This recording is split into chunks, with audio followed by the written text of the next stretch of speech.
الحمد لله نحمده ونستعينه ونستغفره ونعوذ بالله من شرور أنفسنا ومن سيئات أعمالنا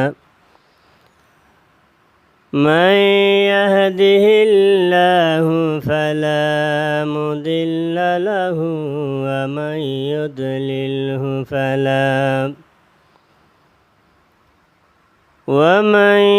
يضلله فلا هادي له ونشهد أن لا إله إلا الله ونشهد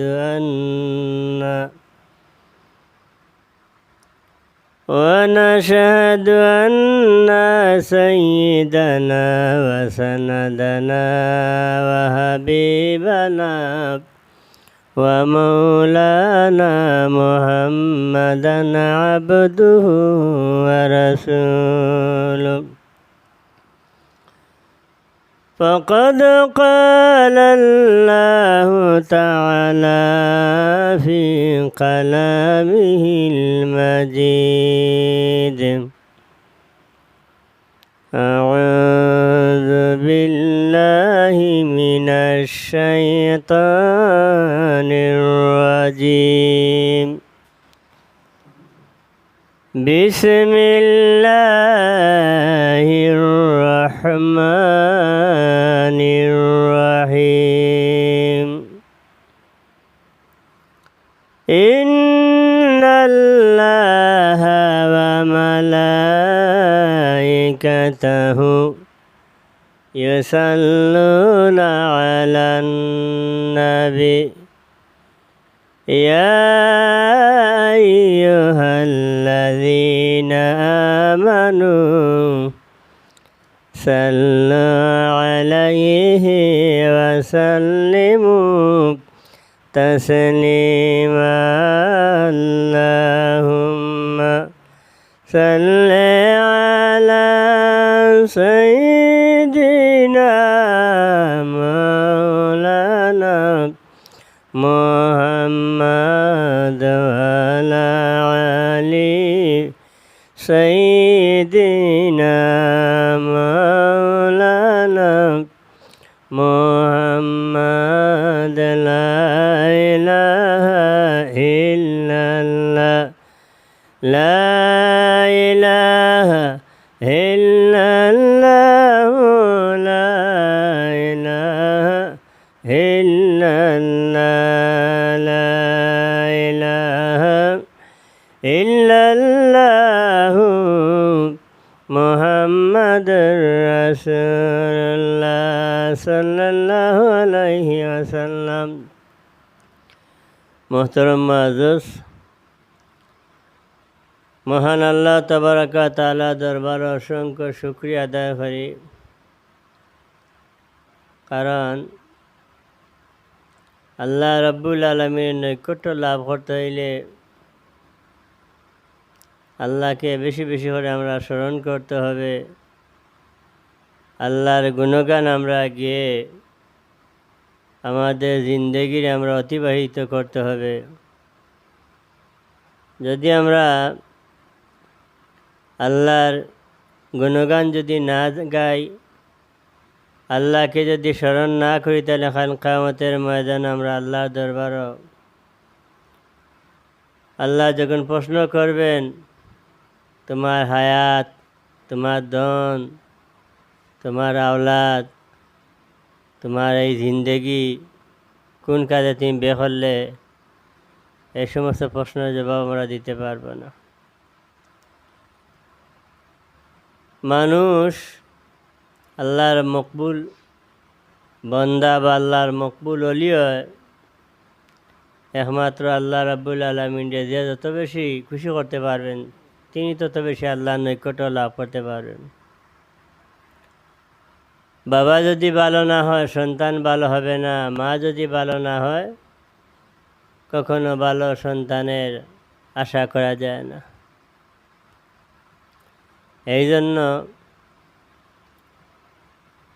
আমাদের আওলাদকে আমরা যদি ভালো বানাইতে হয়, জমিনে যদি ভালো আওলাদ যদি আমরা রেখে যাইতে হয়, তাহলে আমরা বেশি বেশি করে আল্লাহর গুলামি করতে হবে। পীর জগতের সম্রাট আব্দুল কাদের জিলানী রহমতুল্লাহ আলাইহি, ইনি এত বড় একজন আল্লাহর ওলি হলেন কোন কারণে? ওনার মা কী ছিলেন, ওনার বাবা কী ছিলেন, ওদের দিকে তাকাইলে আল্লাহ রাব্বুল আলামিন ভালো মানুষের করে ভালো মানুষেরই জন্ম দেন। আব্দুল কাদের জিলানী রহমতুল্লাহ আলাইহির বাবা ছিলেন আবু মুসা জঙ্গি রহমতুল্লাহ আলাইহি। উনি কেমন মানুষ ছিলেন? কিতাবের মধ্যে আসে আবু মুসা জঙ্গি রহমতুল্লাহ আলাইহি একদিন ফুরাত নদীর কিনারে, ওই ফুরাত নদীর কিনার দিয়ে উনি হাঁটতেছিলেন। হযরত আবু মুসা জঙ্গি রহমতুল্লাহ আলাইহি পেটের ক্ষুধা যন্ত্রণা নিয়ে উপর দিকে অর্থাৎ উজান দিকে হেঁটে হেঁটে যাইতেছিলেন। হঠাৎ দেখলেন একটা ফল ভেসে যাচ্ছে। আবু মুসা জঙ্গি রহমতুল্লাহ আলাইহি ওই ফলগুলো কুড়াইয়া যখন তিনি ভক্ষণ করলেন, ওই ফলগুলো খাওয়ার পরে তার মনের মধ্যে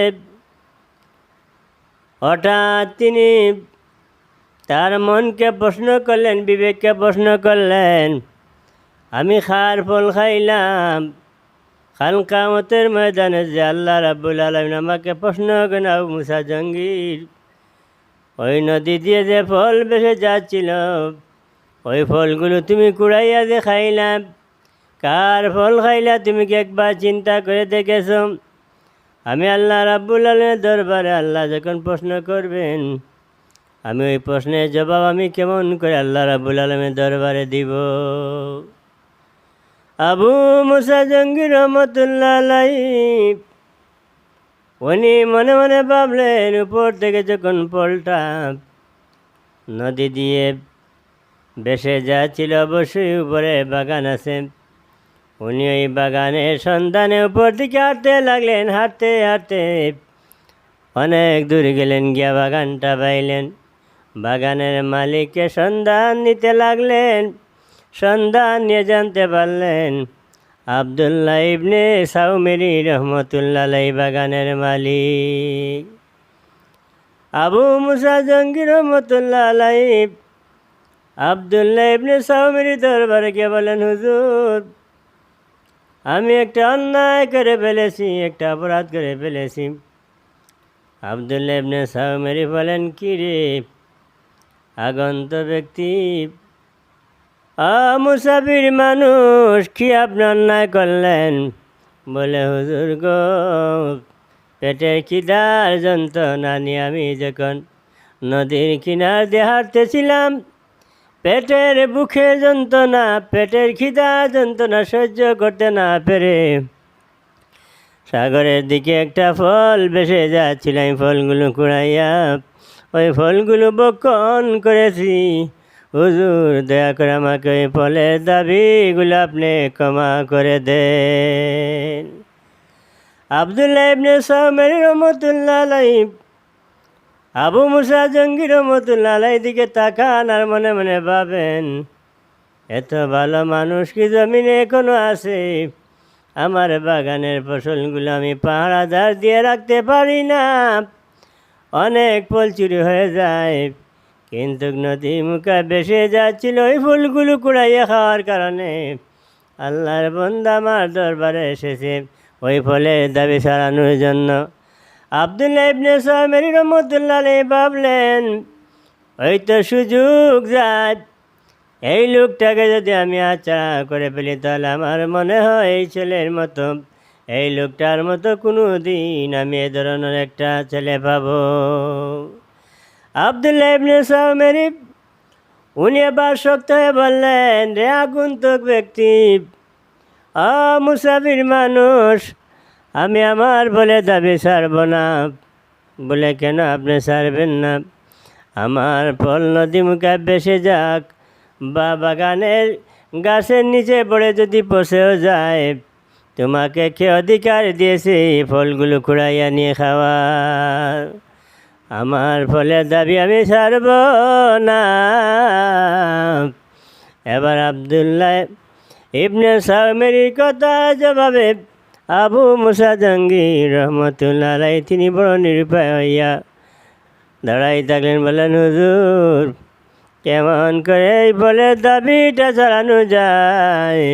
আপনি যদি ফলের দাবি না ছাড়েন, তাহলে আমি খান কিয়ামতের ময়দানে আল্লাহর দরবার অপরাধী বলে সেই বছর আসরে ময়দানে আমি গিয়ে আল্লাহর আদালতে দাঁড়াতে হবে। আবদুল্লাহ ইবনে সামেরী বললেন, না না রে যুবক, ওই ফলের দাবি ছাড়া আমার পক্ষে সম্ভব নয়। এবার আবু মুসা জাহাঙ্গীর রহমতুল্লাহ আলাইহি বলেন, হুজুর, আমার কাছে তেমন টাকা নেই, তেমন পয়সা নয় যে পয়সা দিয়ে আমি আপনার কাছ থেকে ওই ফলের দাবি ছাড়াবো। এবার আবদুল্লাহ ইবনে সামেরী রহমতুল্লাহ আলাইহি ফরমান, আবু মুসা জাহাঙ্গীর, ওই ফলের দাবি ছাড়ার একটা পথ আছে। বলে, কি পথ? আমাকে তাড়াতাড়ি বলুন। আরে আবু মুসা জাহাঙ্গীর, তুমি যদি আমার বাড়িতে 12টা বছর চাকরি করো, তাহলে আমি তোমার এই ফলের দাবিগুলো ছাড়ব। এবার আবদুল্লাহ ইবনে সামেরীর কথা আবু মুসা জাহাঙ্গীর রহমতুল্লাহ আলাইহি ফরমান, হুজুর, আমি 12 বছর আপনার ঘরের মধ্যে চাকরি করতে রাজি আছি। এবার আবদুল্লাহ ইবনে সামেরীর কথা আবু মুসা জাহাঙ্গীর উনার বাড়িতে 12 বছর চাকরি করার জন্য তিনি উনার প্রস্তাবে রাজি হয়ে গেলেন। এবং উনার চাকরির যে দায়িত্বগুলো তিনি শুরু করলেন এবং বিশ্বস্ততার সাথে তা আঞ্জাম দিতে লাগলেন। যখন 12টা বছর চলে গেল, এবার আবদুল্লাহ ইবনে সামেরীর দরবারে গিয়ে আবু মুসা জাহাঙ্গীর রহমতুল্লাহ আলাইহি জবাব দেন, হুজুর, 12টা বছর আমার চলে গেল গো হুজুর, এবার আমার ফসলের দাবি ছাড়া হয়ে গেছে। এবার আবদুল্লাহ ইবনে সামেরী বলেন, না না রে আবু মুসা জাহাঙ্গীর, আমার ফলের দাবি এখনো ছাড়া আমার পক্ষে সম্ভব হয় না, আর হবেও না। বলে, কেন গো হুজুর?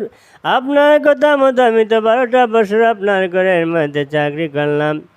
এবার আবদুল্লাহ ইবনে সামেরী রহমতুল্লাহ আলাইহি ফরমান, আরে আবু মুসা জাহাঙ্গীর, আমার ফলের দাবি আমি ছাড়তে পারি, একটা কাজ যদি তুমি করতে পারো, আমার কথা যদি তোমার মতামত পেশ করো, আমার প্রস্তাবে যদি রাজি হও, তাহলে আমি আমার ফলের দাবি ছেড়ে দিতে পারি। এবার আবদুল্লাহ ইবনে সামেরীকে আবু মুসা জাহাঙ্গীর জিজ্ঞাসা করেন, হুজুর, তাড়াতাড়ি বলেন, কি এমন প্রস্তাব? আবদুল্লাহ ইবনে সামেরী ফরমান, আমার একটা মেয়ে আছে, ওই মেয়েটা যদি বিবাহ করো, তাহলে আমি ওই ফলের দাবি ছাড়তে পারি। এবার আবদুল্লাহ ইবনে সামেরীর কথা জবাবে আবু মুসা জাহাঙ্গীর রহমতুল্লাহ আলাইহি ফরমান, হুজুর, আপনার মেয়েকে যদি বিয়ে করলে ফলের দাবি ছাড়া যায়, আপনি যদি ছেড়ে দিন, তাহলে আমি আপনার মেয়েকে বিবাহ করতে রাজি আছি। আবু মুসা জাহাঙ্গীর রহমতুল্লাহ আলাইহি রাজি হয়ে গেলেন। এবার আবদুল্লাহ ইবনে সামেরী ফরমান, আবু মুসা জাহাঙ্গীর, আমার মেয়ের বিবরণ তুমি কি শুনবা? বলে, হুজুর বলুন। আমার মেয়েটা দেখতে বড় বিশ্রী, প্রথম গুণ। দ্বিতীয় নম্বর গুণ হলো আমার মেয়ে কানা, আমার মেয়ে অন্ধ, আমার মেয়ে দেখতে পারে না। 3 নম্বর দোষ হলো আমার মেয়ে বদির কানে শুনে না। 4 নম্বর হলো আমার মেয়ে বুবা। 5 নম্বর হলো আমার মেয়ে কুড়া ল্যাংড়া। আমার মেয়ে এই সমস্ত যদি দোষ দেখার পরে যদি তুমি আমার মেয়েকে বিবাহ করো তাহলে আমি আমার ফসলে দাবিগুলো আমি ছেড়ে দেব। আবু মুসা জঙ্গির রহমতুল্লাহ আলাইহি প্রস্তাবে রাজি হয়ে গেলেন এবং বিবাহ বন্ধন হওয়ার পরে যখন তিনি রাত্রিবেলা বাসরে করে গেলেন, গিয়া দেখেন ঘরে ঢুকা সঙ্গে সঙ্গে উম্মুল খয়ের ফাতেমা, হযরতে উম্মুল খয়ের ফাতেমা উনি আর তার স্বামী যখন ঘরের মধ্যে ঢুকলেন, উনাকে আসসালামু আলাইকুম বলে শব্দ যখন সালাম দিলেন, উনি চমকে উঠলেন। এবার দেখা যায় এত সুন্দর চক্ষু, এত সুন্দর গায়ের রং, এই সমস্ত জিনিস দেখে উনার মনের মধ্যে একটা ভীতি সঞ্চয় হলাম। উনি মনে মনে ভাবলেন, না জানি আমার ঘরের মধ্যে অন্য কোনো বেগানা মহিলা এসে বসে গেছে নাকি। আমি যদি ওর সঙ্গে সাক্ষাৎ করি জিনার কাজে লিপ্ত হয়ে যাব। উনি যখন বাইরে হইতে চাইলেন তখন উনার দরওয়াজার সামনে আবদুল্লাহ ইবনে সামির রহমতুল্লাহ আলাইহি এসে দাঁড়াইলেন, বললেন, আরে বাবা আবু মুসা জঙ্গি, তুমি ভয় পাইতেছ বলে জি হুজুর, আপনি যা বললেন এর মধ্যে কোনোটাই তো মিল হলো না। আপনি বললেন আপনার মেয়ে অন্ধ, এখন দেখা যায় এত সুন্দর, তার চক্ষু দুটি ভালো আছে। এরপরে বললেন ওই মেয়েটা দেখতে বিশ্রী দেখা যায়, এত সুন্দর গায়ের রং। এরপরে বললেন আপনার মেয়ে বুবা, কথা বলতে পারে না, এখন দেখা যায় এত সুন্দর কণ্ঠে। উনি সালাম দিল। এরপরে বললেন আপনার মেয়ে ল্যাংড়া দেখা যায়, আপনার মেয়ের দুই পা কত সুন্দর সুন্দর পাগুলো দেখা যায়। এবার আব্দুল্লাহ ইবনে সামির ফরমান, আবু মুসা জঙ্গি, তুমি শুনো আমি কেন বললাম আমার মেয়ে বুবা বললাম। আমার মেয়েটা কখনো কোনো বেগানা পুরুষের সঙ্গে কথা বলেনি। আমার মেয়েকে ল্যাংড়া বললাম, আমার মেয়ে করতে কখনো বাইরে যায়নি। আমার মেয়ে অন্ধ বললাম, মা বাপ ছাড়া আমার মেয়ে অন্য কাউকে দেখিনি। আমার মেয়ে অন্ধ বলার কারণে এই সমস্ত যখন বর্ণনা দিলেন, বর্ণনা দেওয়ার পর আবু মুসা জঙ্গি রহমতুল্লাহ আলাইহি তার কথা সান্ত্বনা পাইলেন। হযরত আবু মুসা জঙ্গি রহমতুল্লাহ আলাইহি কেমন পুরুষ ছিলেন এবং মা কেমন ধার্মিকা মহিলা ছিলেন। ওনার ঘরে আল্লাহ রাব্বুল আলামিন পীর জগতের সম্রাট আব্দুল কাদের জিলানী রহমতুল্লাহ আলাইহিকে আল্লাহ রাব্বুল আলামিন তাদের ঘরের মধ্যে প্রেরণ করে দিলেন। আব্দুল কাদের জিলানী রহমতুল্লাহ আলাইহি যখন জমিনে আগমন করল, দিনটা ছিল মেঘাচ্ছন্ন। অনেকে অন্যদিকে ছিল শাবানের 30 তারিখ। কেউ বলে রোজা, আগামী দিন রোজা হবে কি না, এইভাবে সবাই যখন সন্দেহ পোষণ করল, আব্দুল কাদের জিলানী রহমতুল্লাহ আলাইহি তার মায়ের পেট থেকে জমিনে আগমন করলেন রোজা অবস্থায়। মা শত চেষ্টা করার পরে কখনো স্তন পান করেননি। যখন মাগরিবের আজান বলল তখন তিনি মায়ের স্তনের দুধ দিয়ে ইফতার করলেন। আল্লাহর আলী হযরত আব্দুল কাদের জিলানী রহমতুল্লাহ আলাইহি আল্লাহ রাব্বুল আলামিন উনাকে অসংখ্য অসংখ্য কারামত দান করলেন। কাল কিয়ামতের ময়দানে সমস্ত অলিদের মাথার উপরে যার মাথা থাকবে, যার শির থাকবে, তিনি হলেন হযরত আব্দুল কাদের জিলানী রহমতুল্লাহ আলাইহি। উনি যখন রওনা হইলেন বাগদাদে, উনি যখন ওনার মা ওনাকে উচ্চশিক্ষার জন্য প্রেরণ করলেন, যাওয়ার সময় বলেন, বাবা তুমি কখনো মিথ্যা কথা বলো না মা। বাবা ওই সময় মা ওনার ছেলে আব্দুল কাদের জিলানী রহমতুল্লাহ আলাইহির বয়স যখন 8 বছর, ওনার মা তার বগলের আস্তিনের নিচে 40টা মোহরগুলো, স্বর্ণের মোহরগুলো সেলাই করে দিয়ে বললেন, বাবা তুমি কখনো মিথ্যা বলিও না, সর্বদা সত্য কথা বলবেন। হযরত আব্দুল কাদের জিলানী রহমতুল্লাহ আলাইহি যে কাফেলা দ্বারা, যে কাফেলার সঙ্গে উনি রওনা হইলেন, আর রাত্রে যখন তাঁবু কাটে, যখন এক জায়গার মধ্যে তারা রাত্রি যাপনের জন্য ওই জায়গার মধ্যে যখন ঘুমালো, আর রাত্রিবেলা দেখা যায় একদল ডাকাতেরা এসে আক্রমণ করলাম। আক্রমণ করে হযরত আব্দুল কাদের জিলানী রহমতুল্লাহ আলাইহি শিশু বাচ্চা, উনি ওই কাফেলার এক কোণার মধ্যে উনি দেখলেন যে ডাকাতেরা সবাইকে এমনভাবে আক্রমণ করে কাউকে হত্যা করতেছে। সব লুটপাট করে যখন চলে যায়, উনাকে জিজ্ঞাসা করে, বৎস তোমার নিকট কি কোনো কিছু আছে? উনি বলেন, আমার কাছে 40টা স্বর্ণর মোহর আছে। ওরা বিশ্বাস না করে ওরা হেসে হেসে চলে গেল, গিয়ে সমস্ত চুরাইকৃত মাল নিয়ে ওনাদের সর্দারের কাছে যখন সুপর্দ করলো, সুপর্দ করার পরে সর্দারকে বলল, ও হুজুর, কাফেলার মধ্যে একটা ছোট্ট মোটো শিশু, ওই শিশুটাকে যখন আমরা বললাম তোমার কাছে কি কিছু আছে, শিশু তখন বলে ওনার কাছে নাকি 40টা মোহর আছে। এবার ডাকাতের সর্দার অর্ডার দিল, যাও ওই শিশুটাকে নিয়ে আসো। নেওয়ার পরে যখন জিজ্ঞাসা করে ডাকাতের সর্দার, ও বৎস, তোমার কাছে কি কিছু আছে? বলে, হুজুর, আমার কাছে 40টা স্বর্ণের মোহর আছে। বলে, দেখাও। ও সময় উনি তার পাঞ্জাবি গা থেকে খুলে দেখাইলেন। উনি দেখার পরে দেখলেন এত কষি বাচ্চা, যার শত তা দেখে সে মুগ্ধ হয়ে গেল। এবার বলল, বৎস, তোমাকে এ ধরনের উপদেশ কে দিছে? তুমি তো এই উপদেশের উপরে এত অটুট রইলে কারণটা কি? ওই সময় আব্দুল কাদের জিলানী রহমতুল্লাহ আলাইহি বলেন, ও ডাকাতের সর্দার, আমার মা আমাকে যখন ওই বিদ্যা শিক্ষার জন্য আমাকে কাফেলার সঙ্গে দিয়ে বললেন, বাবারে, কখনো যত মুসিবত আসে না কেন, কখনো তুই মিথ্যা কথা বলবি না। এইখানে আমার মায়ের উপদেশ আমি সবসময় অক্ষর অক্ষরে মেনে চলি, যার কারণে আমার মায়ের উপদেশ কখনো আমি অমান্য করিনি।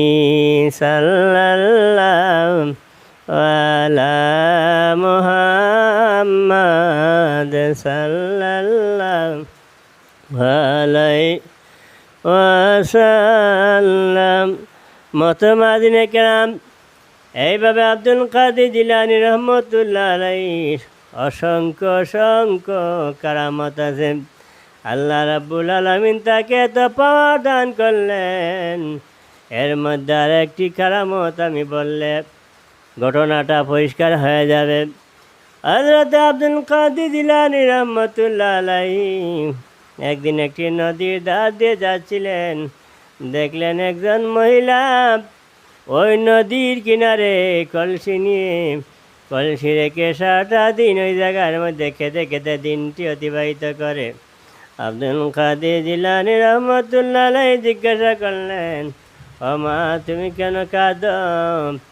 ও সময় ওর কাঁদা দেখে তিনি যখন জিজ্ঞাসা করলেন, তখন একজন বলে, হুজুর, ওর একটা সন্তান ছিল, যে সন্তান, এই সন্তান যারা তার কোনো আত্মীয় স্বজন ছিল না, বন্ধু বান্ধব ছিল না, ওই সন্তানটা যখন বিবাহের উপযুক্ত হয়ে যায়, তখন সে চতুর্দিক থেকে সবাইকে নিয়ে নদীর ওপারে একটা বিয়ের আয়োজন করে সবাইকে নিয়ে যখন সে রওনা হলো, বিয়ে ধুমধাম খাওয়া দাওয়া শেষে যখন কনেকে নিয়ে যখন সে রওনা হলো, ওই নদীর কিনে আসার পরে জোরে তুফানে ঝাপটার মধ্যে পড়ে সে জমিন থেকে বিদায় নেয়। এবার সবাই ওই মহিলাকে চাপ দেয়, বলো, মহিলা, তোমার ছেলে যদি আমার বাবাকে না নিত, আমার বাবা মারা যাইতো না। অমুক বাড়ি মেয়ে এসে বলে, ও মহিলা, তোমার ছেলে যদি আমার দাদাকে না নিত, আমার দাদা মারা যাইতো না। এরপরে কেউ বলে, তোমার ছেলে যদি আমার ভাইকে না নিত, আমার ভাই মারা যাইতো না। এইভাবে সবাই চাপ দেয়। মহিলাটা একদিকে সন্তানের সুখে ব্যথা বেদনা বলতে পারেনি, অপরদিকে প্রত্যেক মানুষের চাপগুলো সে বলতে পারে নাই। এবার আব্দুল কাদের জিলানী রহমতুল্লাহ আলাইহি ফরমান, ও মহিলা গো, তুমি একটু ধৈর্য ধারণ করো, দেখি তোমার জন্য কিছু করা যায় কি। আব্দুল কাদের জিলানী রহমতুল্লাহ আলাইহি সিজদার মধ্যে পড়ে গেলেন। আমার আল্লাহ ফরমান আব্দুল কাদির রে আব্দুল কাদির তোমার মাথা উঠাও উঠাও রে আব্দুল কাদির। হযরত আব্দুল কাদির জিলানী রহমাতুল্লাহ আলাইহি ফরমান না গো আল্লাহ আমি উঠাবো না, দুনিয়া যদি ধ্বংস হয়ে যায় কিয়ামত যদি শুরু হয়ে যায় আমি উঠাবো না। বলে কেন? বলো এই মহিলা সন্তান সব জাতিকে আপনি যতক্ষণ পর্যন্ত উদ্ধার না করে দেন ততক্ষণ পর্যন্ত আমি আব্দুল কাদির জমিনে মাটি থেকে আমার মাথা সিদ্ধা থেকে উঠাবো না।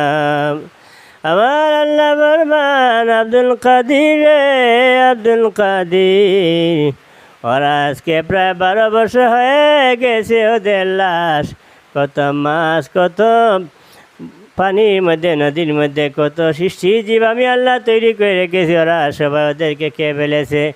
নৌকা কিস্তিগুলো নৌকাগুলো একেবারে পচে কাদার সঙ্গে মিশে গেছে, কেমন করে তুলবো আমি, কেমন করে তাদেরকে উদ্ধার করে দিব। এবার আব্দুল কাদির ফরমান ওগো আল্লাহ আমি কি আসল কথা বলে দিব? গো আল্লাহ, আল্লাহ বলেন কি আসল কথা বলবি? বলেন আল্লাহ তুমি যদি এই লাশগুলো তুলে দিতে না পারো, সক্ষম না হতো না, কিয়ামতের ময়দানে হাজার হাজার কোটি কোটি বছরের লাশ কেমন করে জিন্দা করবেন? এবার আমার আল্লাহ ফরমান আব্দুল কাদির রে মাথা উঠাও মাথা উঠাও মাথা উঠাও, তাকাইয়া দেখো আব্দুল কাদির জিলানী রহমাতুল্লাহ আলাইহি মাথা উঠাইয়া দেখেন ওরা এমনভাবে গান বাজনা করে তারা আবার আমোদ ফুর্তি করে তারা নদীর কিনারের দিকে তাদের নৌকাগুলি নিয়ে তারা আসতেছে। এবার সবাইকে যখন বললেন তোমরা এতদিন কোথায় ছিলে, ওরা বলে কিসের এতদিন, এই মাত্র আমরা কন্যাগুলো নিয়ে কনেকে নিয়ে বর এবং কনেকে নিয়ে তাদের বাড়ির উদ্দেশ্যে রওনা হয়ে গেছি। এটি হলো আউলিয়া উলিয়াদের কারামত, অসংখ্য অসংখ্য কারামত আল্লাহ রাব্বুল আলামিন তাদেরকে দান করেছেন। এরাই হলো আল্লাহর ওলি। আরেকটি কারামত হলো হযরত আব্দুল কাদির জিলানী রহমাতুল্লাহ আলাইহি যখন ওনার ঘরের মধ্যে একজন চোর ঢুকলো, ওই চোর চুরি করার লেগে কমলের মধ্যে এখন কমল পাইল, ওই কমলে ধরে যখন সে টানতে লাগলো, যত টানে তত লম্বা হয়, যত টানে তত লম্বা হয়। কমলগুলো টানতে টানতে টানতে টানতে এক পর্যায়ে ফজরে আজান পড়ে যায়। এখন কেমন করে কমল তো আর আটানো সম্ভব হয় না। সে যখন বড় পীর সাহেব রহমতুল্লাহ আলাইহি লড়াচড়া পাইল, সে কোণের মধ্যে লুকিয়ে রইল।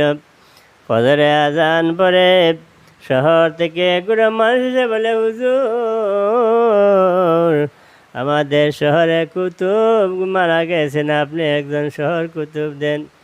আল্লাহর আলী ফরমান যাও যাও কুনার মধ্যে দেখো একজন কমল সুর আছে, যে সারা রাত কমল টানতেছে, তাকে নিয়ে তোমরা ওই শহর কুতুবের স্থানগুলো গ্যাপগুলো পূর্ণ করে দাও। আল্লাহর আলী যখন আর মুখ থেকে বের হয়ে গেলাম আর আল্লাহ ওই কমল সুরকে আল্লাহ রাব্বুল আলামিন শহরে কুতুব বানায়া দিলেন।